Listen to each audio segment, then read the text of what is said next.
Hey, welcome back to our show. This is the year of magical learning, the Yomo. Today we're doing book 139, and it's about one of my favorite drinks that I no longer drink, but it's something that I chose not to based on another book that I've read. So I'll let Chris tell you about the reflection, and we can talk about why I did it.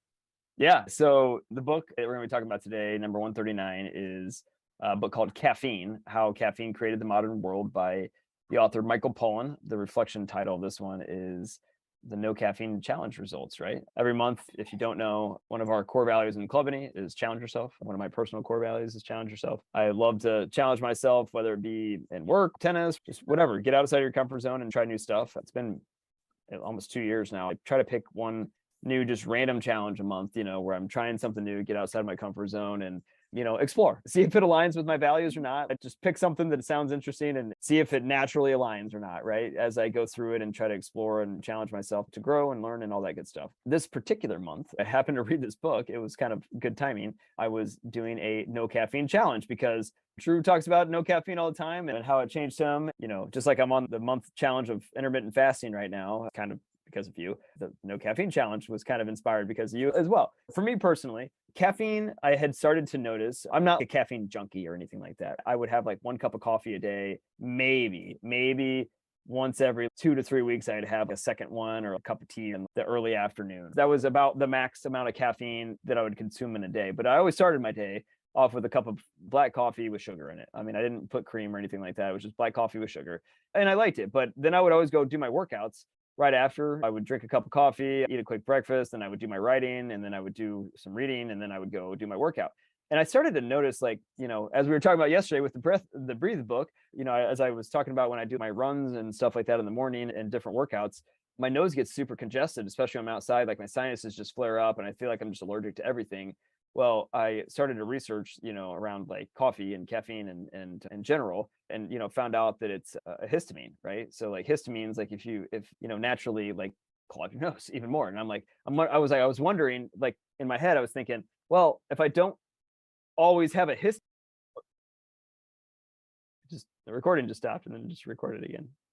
You, can you hear me? I can't hear you. I sorry, I clicked the wrong Oh, button. Yeah. oh, there I'm you trying to unmute go. myself. Oh, anyway, so do I need to start over? No, continue. Okay. All right. So I was wondering, because coffee and tea and especially caffeine, herbal teas aren't a histamine. Caffeine in particular is a histamine. And I was wondering if that was actually making my nose more stuffed up in general and dehydrated feeling and yada, yada, yada.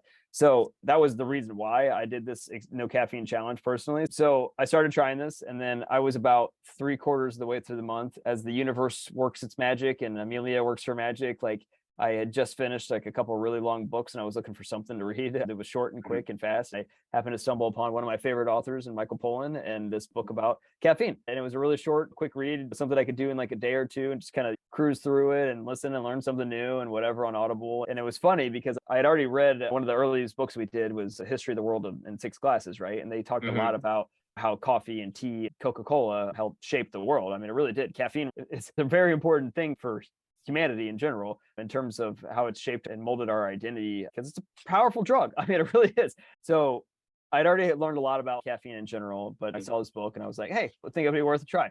So as I'm reading it, I was expecting to learn the same stuff that I probably had already knew. I didn't know what to really expect from this book, right? So as Michael Pollan's going through it, he actually starts to talk about a lot of this book was actually about him on his no caffeine challenge. He decided to quit caffeine to see what would happen if he uncaffeinated himself, and how it would affect his like writing and other things, and disconnected from the caffeinated world. And it was basically like him like just writing like a journal almost of his experiences of going through his own withdrawal, of caffeine, and seeing the world from a different perspective and understanding how this affected him and didn't affect him and yada yada yada. And it was hilarious because I was going through the same thing at the same time. And I was like, this is hilarious. I felt like a kindred spirit. I was 3 weeks into my month challenge. And I'll tell you what, like, I mean, I was struggling. Like I said, I'm not a big caffeine drinker. And this isn't like something that was pivotal to my life. But man, I was so effing tired of drinking herbal tea by this point in time. I was like, if I have to drink one more cup of herbal tea, I'm going to scream. Like, I mean, I could not stand it anymore. Like, I was like, that's all I could drink. It's like damn near herbal tea or water. This sucks. I don't drink pop. I don't drink whatever, but I would drink like caffeine, coffee or kombucha or something. I was just like, just give me something besides herbal fucking tea. And I was losing my mind at this point in time in my challenge. And I accidentally drank a kombucha. I drink kombucha all the time. I didn't even know that it had caffeine in it until I didn't even ever think about it, because I would drink kombucha and I was so sick and tired of drinking herbal tea that I was like, look, I gotta have something else. So I went to the store and I got some kombucha, and then I was drinking it and I started to feel like, whoa, like my eye, I mean, I could feel the caffeine because it had been like 3 weeks, and I was like, what is going on? I could feel my heart starting to race. My head was getting super clear. And I was like, man, this is intense. And then I went and Googled it and I was like, I just remembered, I was like, kombucha is made of tea. I was like, is it black tea? I don't actually know. So I went and Googled it. And yeah, sure enough, it is made of like caffeinated tea. You know, it still has a decent amount of caffeine in it, but it doesn't ever listed on kombucha. And I was like, oh no, I drank caffeine on accident. So that was the only time that I broke my streak through the month. But I could feel it, man. It reminded me how powerful caffeine is, and then how much clarity that it does give you and how much of a boost of energy that it gives you. It is pretty intoxicating. Like, you forget it when you drink it all the time. You don't really feel that boost. It's almost like a cigarette. If you smoke all the time, you don't feel the nicotine kick, you know, but when you first have a cigarette, you're like, whoa, you know, like this feels awful, actually. Like, you know, it doesn't feel, you know, I don't know if you've ever smoked a cigarette before, but I certainly have back in my day as a youngster. So, I mean, it reminds me of that, of like that feeling of like, holy shit, this is why people love caffeine so much. It really does give you that massive jolt, right?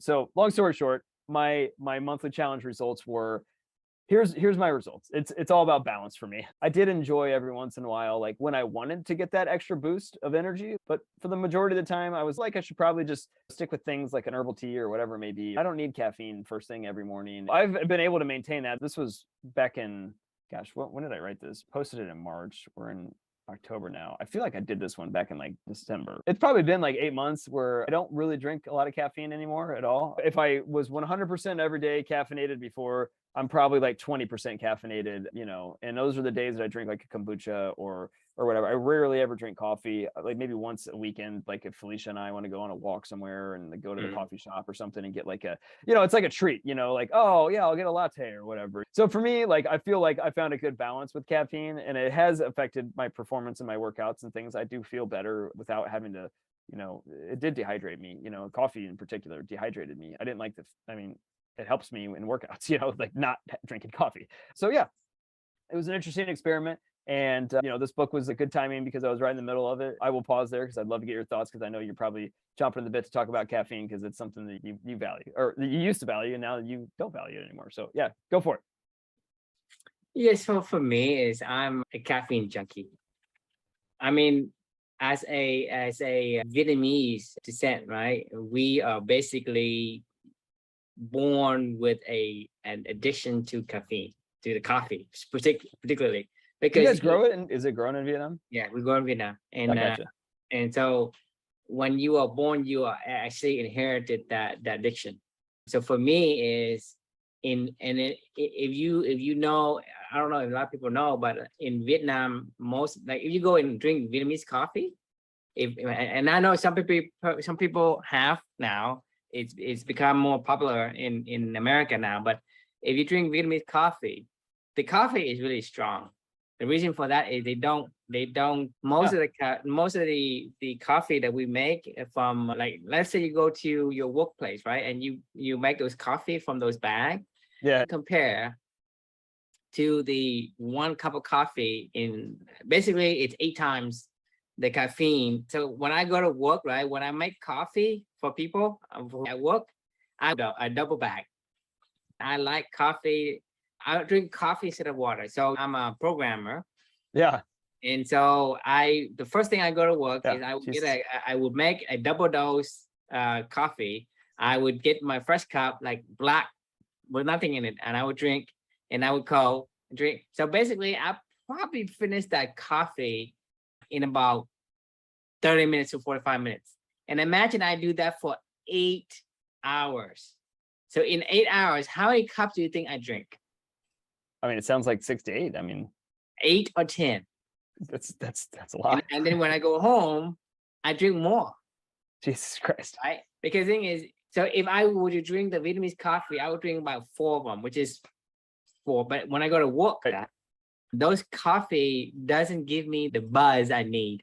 So I would always double it, and I would drink it dark black, like a sludge almost. And that's what I drink. And even that, it's barely sustaining my level of energy. Just imagine you driving a Ferrari, right? And you're driving 90 That's miles, a lot. 90 miles an hour. But then the thing is, when you drive 90 miles an hour for a while, it seems normal. It's nothing different, right? Right. You see what I'm saying? Because the thing is, it doesn't matter how far you take the caffeine, you get adjusted to that level, and it seems like it's normal. It's nothing more, right? It's tolerance. So that's how much I'm addicted to caffeine.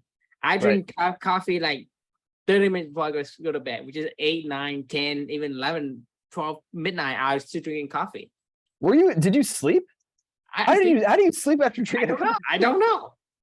I could sleep. I could just, drink and I just fall asleep in 50. That's remarkable. I mean, I don't know actually how the human body would shut your yeah, I don't know. Work. I mean, I think is right now, the thing is what happened is I'm addicted to the taste, the bitter taste of the coffee, and it's the aroma of the coffee. That's what I'm addicted to. I don't think I'm addicted to caffeine per se. Yeah, you are. No, because I can drink tea and I don't like it. I don't like it. I have to drink. That's not as much caffeine in tea. I mean, to be fair, I can drink as much tea as I want, and it's still not. Did you like Red Bull or anything? Yes. So a technology entrepreneur. Right. And so I drink the coffee. And then when I was in my early 20s, I started a company, a consulting. It's about like a Vietnamese coffee. I drink because I'm a principal developer as well as the owner of the company. So I usually take on multiple projects myself as well. Normally, I have to work late. Sometimes I have to stay all night to do stuff. So I start with caffeine, with the coffee, then I would graduate to Red Bull. If you can imagine my office, right? In my floor, there's a bunch of Red Bull cans all over the place. Imagine the car storm with the red. So, and then after that, Red Bull didn't do the task. I moved to 5-hour energy. I upgraded to right. So that is how much I'm a junkie of caffeine. Insane, right? Extremely high daily intakes of 1,000 or more have been reported to cause nervousness, jitter. No, they said 400 milligrams. So if you're drinking. No, because we proved yesterday that what we think is wrong, because I told you about the 6 minutes of breath hold, and you say people are gonna die. So if you're not a trained Vietnamese or Colombian, you cannot even take one sip of the Vietnamese coffee. Because I did give somebody a sip of Vietnamese coffee to one of my white friends. Right. He didn't sleep for 3 days. I mean, dude, I'm no joke. I mean, I took a kombucha, which is super tame, and fermented. And after 3 weeks of no caffeine, I was like, whoa! This guy, right? He got one sip of from my cup, one sip, and he didn't sleep for 3 days because he wasn't used to the caffeine. Right. So that's why I'm talking. Yesterday we're talking about the breath hold record, right? Right. I told you that, hey, you can hold your breath for 6 minutes. You say no way, people die, and I thought you were kidding. And then you look it up, it's like actually 24 minutes or 30 minutes. Right? I mean, I honestly thought that you would go brain dead if you didn't get any oxygen to your brain for 4 minutes. Isn't that how that works? If there's no oxygen to your brain for 4 minutes, you go brain dead? No. Are you sure? Well, the thing is, people have done it. So, well, I mean, just because you're holding your breath doesn't mean your brain is still getting oxygen, because you sucked in a bunch of oxygen. Right. You have to train your body. Your body has to adjust to it, how to adapt. I'm saying if you had. So there's a lot of people who live far up in the mountain, right? They have a much stronger lung capacity, and they can get in the mountain. It's thin air, right? So there's not a lot of oxygen, so they can live there. If we go up there right now, we're always going to be tired like this because we're not used to it, and because a drastic change will cause you to die, to collapse, to bust, whatever. Yeah. I mean, but slowly, if you train, because for me, you think about it, I'm come from that particular background. Most of my grandparents and their grandparents drink coffee. Right. And when I was growing up, we even have a coffee plantation. Grew coffee. We grew it. Like your family grew coffee? Yeah. Oh, I didn't know that. Yeah, I go out there and I would was it like a family garden, or was it like a plantation? It's production. Yeah, interesting. Yeah, we grew it to drink and we grew it to sell it. So we grew the coffee the coffee plants, then collect the coffee beans. It's Arabian coffee. I mean, the flower and the leaves, it looks Right. really nice. It's real nice. It's very shiny, and the white flower is pretty.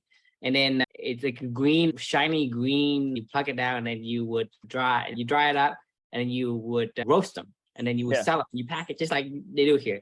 So, that's how, where you get coffee from Colombian or from, in the, because in the East, like most of our export comes to like China and Singapore and Thailand, all that, what in America, most of the American coffee comes from like Colombia, right? It's still Mexico as well. It's still a big plantation in those areas as well. But now, I mean, we basically grew up with coffee, and everyone in our family drinks coffee just because that's in our blood for whatever reason. Makes And sense. so it's not about just me drinking for the past 30, 40 years. I also inherit the bloodline of many, many generations. I don't know how far it went, but it is many, many generations that have the gene that are able to adapt to the caffeine. So I was able to drink that. Otherwise, I would have bounced off the wall, right? And that's the thing is, if I drink that today, even a simple herbal tea, I wouldn't be able to sleep for the whole day. Okay. I bet. So backtrack to what happened is, when I read that book, Why We Sleep, right? It dawned on me, and it made me understand that caffeine has a tremendous effect on our brain capacity and creativity, because it basically blocks some of the natural process, because it replaces some of the things that makes you sleepy, right? So it blocks it. Well, it doesn't replace it. It still builds the just caffeine. Like no. So thing is, it basically resembles that particular chemicals that makes you sleepy, right? But it goes in and it caps it so that the other chemicals is floating around, but you still need to sleep. So it basically blocks your body sensory from telling you that you need a rest. And because of that, I truly think that it is not giving my body a chance to repair itself. And I think that's where my health isn't as optimal as I would like it to be. And so because of that, I decided to quit the caffeine. I did try to quit caffeine back in my late 20s, early 30s for 3 months. And that was a miserable existence. It's a miserable. If you ask me anything before 10 a.m., I would have a 1 to 2 second delay response. And whatever comes out of my mouth is not. I believe it because like I drank 1/10 of what you drank, in a course of a day. And like I was just groggy. I felt like had headaches every day. I was like, man, this sucks. I mean, it took me like a solid 2 to 3 weeks before I stopped feeling like shit all the time, after I went caffeine free myself. And I wasn't even drinking that much. So I can't even imagine how you felt. Like, I mean, that's like a stone cold alcoholic drinking, a fifth of Jaeger and a 12-pack every day or something like that, just going cold turkey with alcohol. I'm surprised your body didn't just like start puking everywhere. like revolting. It is. I mean, the thing is, I went into withdrawal for at least a month. When I tried to quit the first time in my early 30s, I quit the caffeine. Basically, I stopped drinking it, and I was a useless person for 1 month. And after that, like for next 2 months, I was operational, but I cannot stay up at night. I have to sleep regularly. Otherwise, I can't function. So I broke my caffeine fast because I need to stay up late to do some work. And there's no way for me to stay up late, and I have to drink the caffeine. So that's why I came back. Once I came back, and then when I read that book, which is like another 15 years later, 15 years later, I met you, right? And we were on this journey to do learning, and hence the year of magical learning. I read the book While We Sleep, and understand now the effect that caffeine has on your body and how much it actually robs you from your creativity and your health in general. That is a hidden danger. And I understand that. So basically from then on, I decided to quit cold turkey, and I did that for almost 2 years now. And I quit cold turkey without having any withdrawal or anything. It's because I think for whatever reason, this time is because I understand it, and my mind has accepted the fact that this is good for me, and this is something that I don't look back. But I did drink a very, very light caffeine drink My wife bought me a fruity drink from one of those like those Asian place where they have those fruity drinks where you have Right. like a jelly and stuff in there, and Yeah. they happen to put tea in it. For me, tea was like nothing, like water to me back Right. then. But drink that she gave me was made of tea. In comparison, that tea was so small that it wouldn't even give me a 1 minute boost. But that tea, after I quit caffeine for like a year, kept me up for the entire night. I could not sleep until the next day. Right. And so my Crazy. body just reset from the generations of Yeah. practice. So now I cannot take the caffeine because I think I'm clean the Right. caffeine. Man, it's But an intense drug. I mean, it really is. Like, I mean, you can, like, it really does. I mean, so, and a part of me is like, you know, one of our main core of clubbing is live a balanced existence, right? You know, and Mhm. trying to find balance between, you know, work and meaningful relationships and just balance in general, whatever you're doing, right? And you know, like I don't know that was why after my challenge, like I was like, look, I don't see I see value in caffeine and bringing more clarity. I mean, you could feel it. Like, I mean, I've felt more mentally clear. If you drink a cup of coffee in the morning or something like that, man, I'm ready to go. Like, you know, felt like I used to when I drank a Red Bull for the first time. You know, we were like gonna go drive off a, you know, you go run 30 miles or something like Mhm. that. You know what I mean? Like, it empowers you. Like, and especially so if you're trying to do some creative thinking, let's say you're in a fasted state and you add that into that to boost, you're like, man, your brain's working on crystal clear overdrive, you know, there's no Mhm. calories, whatever. I could see some value in the balance of using it Yeah, but that's the thing is you take to the cons the and you pros crash. is that it gives you that temporary boost, right? Because it forces your brain to say, "Well, I need to go," because it accelerates your heart, it stimulates your bloodstream, so blood is flowing Yeah, faster. Get more oxygen going through all the parts of the body, including your brain, so you see more clear and you're able to focus.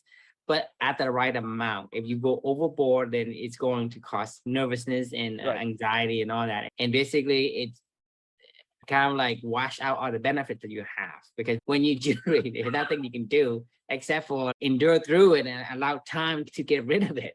Right. There's not much you can do with it. And so the thing is, that gives you the boost, but at the same time, you become addicted to it. And Yeah, no, then yeah. just like you driving a car 90 miles an hour, and then when you slow down, it's like this is frustrating. Why are people so slow? And you're driving 45 miles on a on a 30-mile-an-hour limit, Right. right? And so that's the thing is when we get used to the bump in the alertness, right? It becomes stabilized, but then when you go down, like it's like you are doing a downgrade. And Right. so for me, it's like there's benefit, but you also need to take into account that there is the negative effect to it. The negative effect to it, because the thing is, for me, you're paying for it. Whether you're paying for with your health that you don't know, because the thing is, let's say you have a billion heartbeats, but rob you of 10,000 is not much compared to the billion, but Right. it still does rob it from you. Like Yeah, that's fair. your creativity may not get you back to where normally is after. I mean, because the thing is, you basically are telling your I body, mean, yeah, hey, you there's crash. I certain mean, thing. This yeah, when that crash happens, like I have no creativity. Like my brain can't work. Like, I mean, I'm like, I just need to go take a nap. right, Like, because yeah. it's not only that. Because the thing is, let's say I only need this morning to focus, and in the afternoon I don't have to do anything, right? And to say, well, Right. that's okay because I'm going to concentrate all my energy into the 4 hours in the morning, and I bring the coffee and I do excellent work and put all my ideas into the project in the afternoon. That you say, well, I'm going to compensate by not doing anything and relax. The thing is, that's what we think happens, right? But I think there's more that you're paying than just that, because there's certain things that we don't see. So that's how I see when I read the book, how I believe my understanding of it becomes. So I said, well, the thing is, there are unseen negatives in addition to the offset of I'm having this crash and I feel not very good.